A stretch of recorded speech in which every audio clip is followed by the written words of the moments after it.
This afternoon, we'll attempt to bring further clarity and understanding on what this program is all about.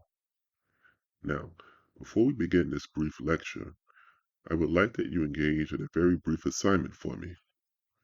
You can engage in this assignment by using a sheet of paper and pen or by using the notes section on your smart device. I would like you to write down 2 complete sentences telling me what comes to mind when you hear the phrase, love yourself. I'll take a few seconds so that you can get yourself prepared and complete the assignment.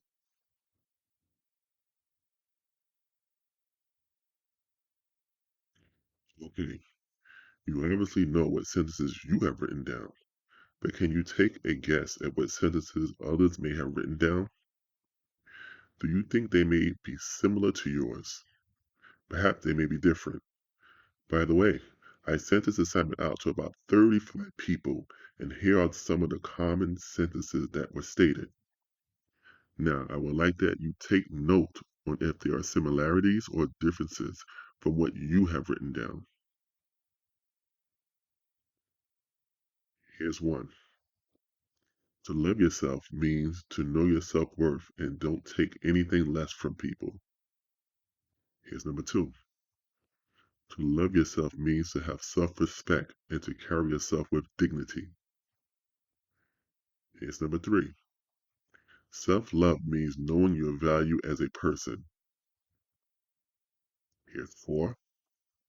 Loving yourself means to be at peace with yourself in all that you do. Here's 5. Loving yourself means that you're okay with who and what you are. These sentences and or statements that describe loving yourself are commonly used. They are often seen or heard during our daily interactions with one another, whether that daily interaction be in person or on social media platforms. In fact, the very spirit behind the meaning of love yourself is often lost in translation due to our ongoing battle of independence and liberation amongst and from one another. So today, this idea of love of self or loving yourself has become an isolated concept that has solely been used by the individual for one or two purposes: to either break away from a direct, ongoing abusive relationship or to free oneself from self doubt, which has been created in the mind of the individual after being in some form of an unhealthy relationship.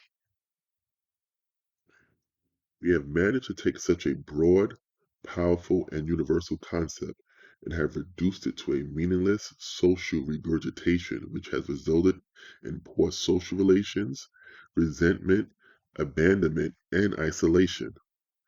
This should never be the result of such a powerful affirmation. The love of self needs to be appreciated and understood in totality and in the proper context as it relates to not only the individual in a vacuum, but to the individual as it relates to his or her health, his or her education, his or her lifestyle, his or her parenting routines, his or her finances, relationships, and the society in which he or she lives in.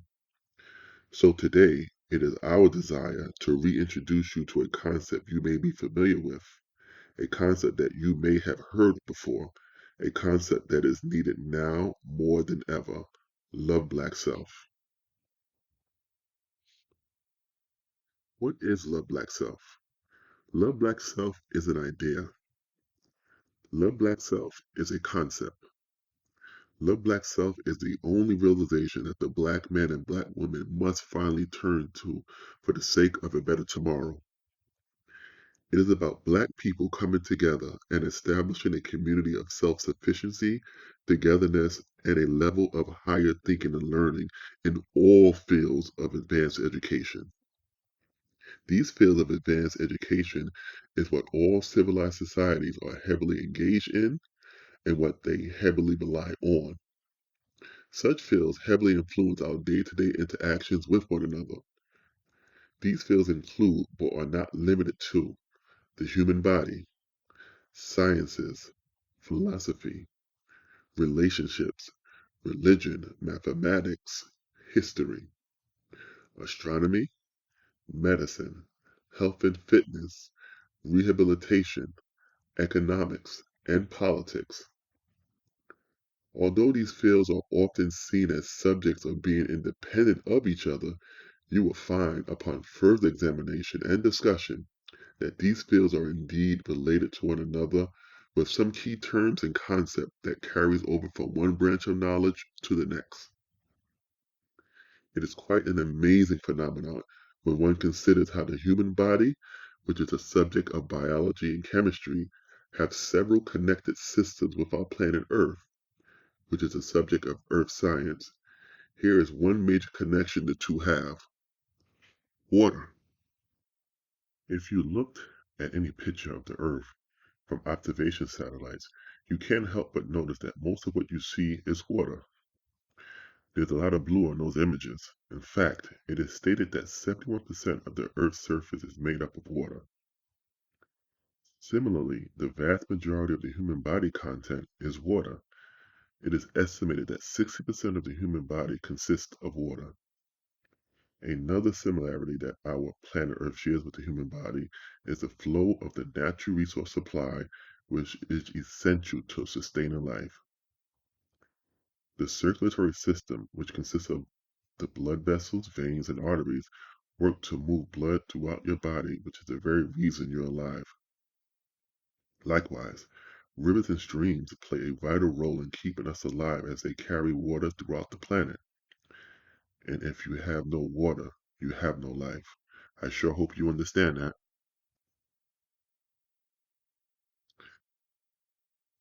It is important to respect these fields of knowledge as individual fields of knowledge, but at the same time, taking note that there are important concepts and principles that bring these different branches of knowledge together, as it serves as a great guide to better understand who you are, what you are, and your place in this world. This is why Love Black Self is an important program. It is aimed at getting back on track with loving your black self and living a more purposeful, productive, and meaningful life. I would want you to recognize that you are a part of an amazing community. You are an integral part of this amazing community. There you stand, witnessing the seeds of a movement being replanted within the Black community with the intent to inwardly motivate and outwardly change the trajectory of the Black experience. It should be a great feeling to know that you, Black men and Black women, are an integral and irreplaceable part of rebuilding a great Black society. That rebuilding can only take place with the collective you. That rebuilding is you, the love of yourself and Black kind. That's the unifying force. That is the missing piece. It is very important to know that this program is not about heaping undue praise 24/7 on Black people. No. It is important to know that this program is not about solely acknowledging the good while snakily trying to avoid and ignore the very bad that we do daily.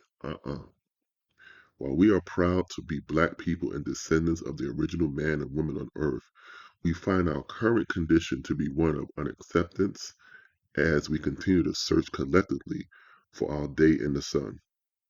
We find our current condition to be one that is looking for approval from everyone else. We find our current condition to be one who is looking to be liked and adored by everyone else.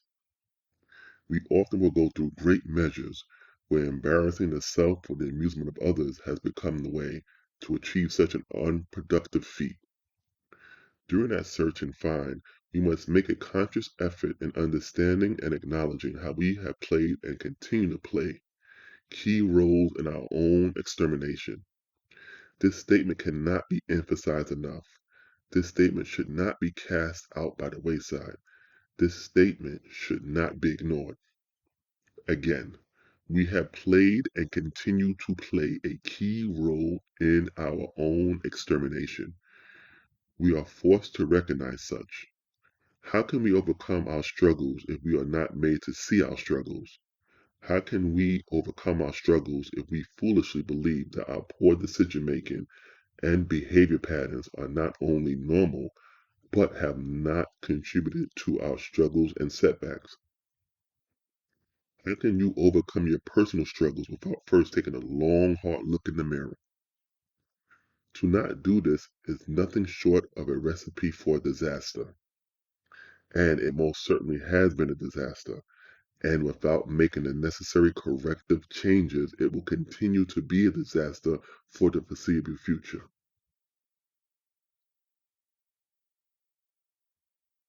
Real Black Self is about self assessment, self recognition, accountability, an honest self assessment of the self and the actions of the self. The picture is not often pretty. The picture is, however, often raw. It's harsh.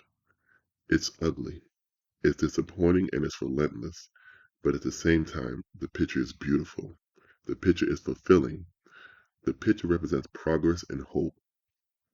It gives hope for change. More importantly, it's what's needed. We Black people will be examined because we must be examined. We will be held accountable for our actions because we must be held accountable for our actions. You can't run from this. You can't hide from this. Your conscience will slowly eat away at you. You have to deal with the reality of the Black condition head on while answering pertinent questions.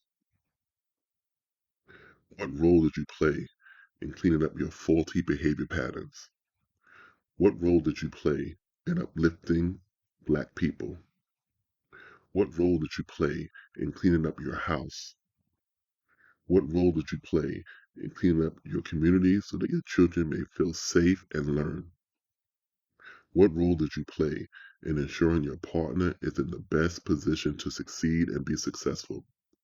What role did you play in ensuring the safety of your family?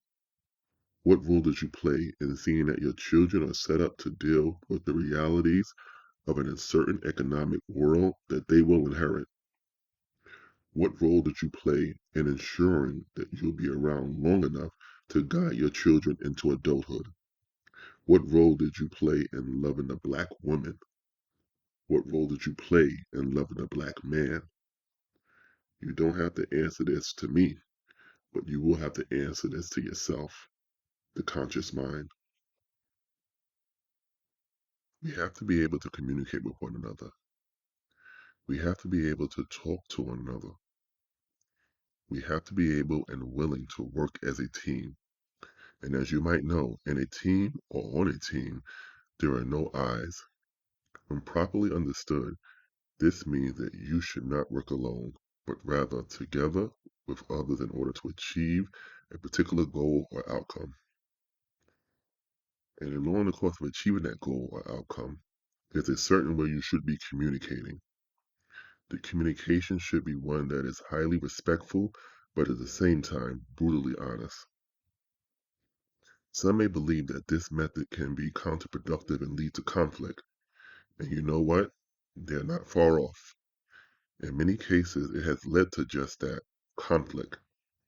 In those cases, it is believed that the communication was missing at least two major ingredients: love and respect.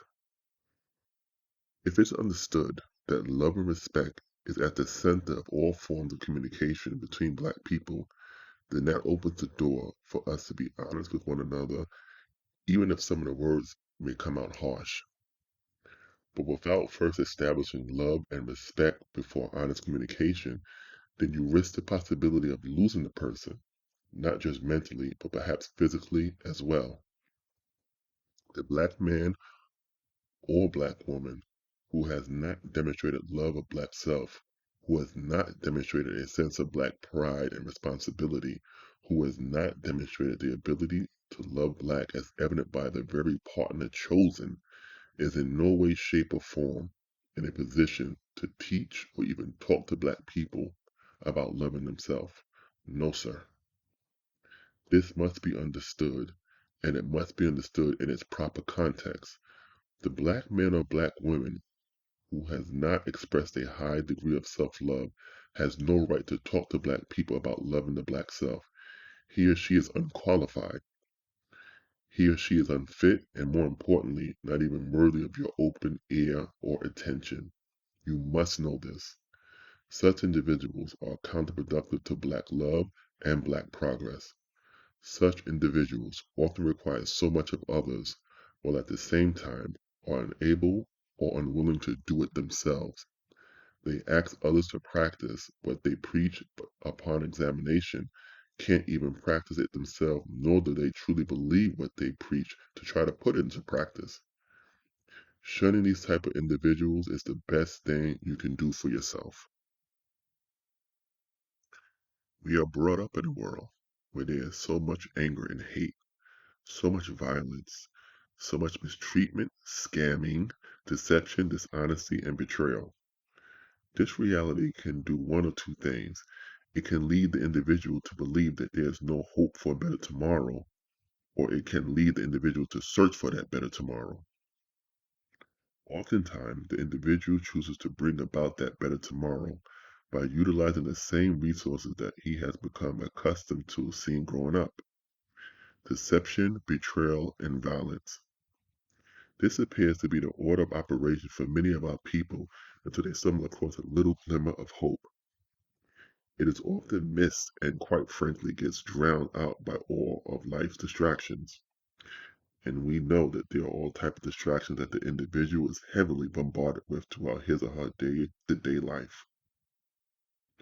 The individual is trying to read an important article on health and fitness, and the doorbell rings as the Chinese food delivery or McDonald's Uber delivery has just arrived. A distraction. The individual is trying to make last-minute changes to a research paper, which is due in an hour. She forgets to put her phone on Do Not Disturb. Her friend decides to open up the group chat line, sending a bombardment of texts talking about the latest scandal or trend on social media. A distraction. The individual is trying to listen to inspirational words as a way to fill his mind with positivity, and an argument breaks out between his neighbors. Yes, an argument breaks out, and it soon is followed by a stabbing. Next thing you know, you're in the midst of a crime scene. A distraction. Through these many distractions, the individual must make an attempt, day in and day out, to focus on the good of life, to preserve, to believe, to have hope, and hope always exists.